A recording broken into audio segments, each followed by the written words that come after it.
good afternoon. Look, today I'm going to explain something very thought-provoking, which unfortunately has happened more than once. In this case, I will explain to you about these two products, are the Sagano Blue and Sagano Grey from Navarti that we use to make pools. And this type of format, the enlarged format, we often place it staggered.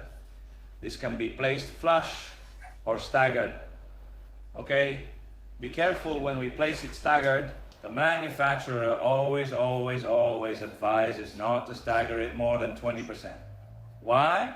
Because even though the pieces seem straight, they always have a bit of warping. So, what happens if we stagger it too much? Here, and it's not noticeable here. This piece is quite good, but we might find a small bump, trip on it with a toe. The rectangular pieces 30 by 60, 30 by 90 for walls, 60 by 90, should never be staggered more than 20% of the piece. That would be a job. This is actually forbidden. If we stagger them more than 20%, no national manufacturer covers the warranty.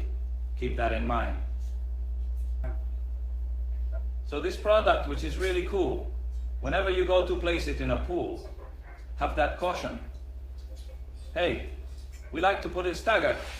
Well, 20%. Never more than that. Okay?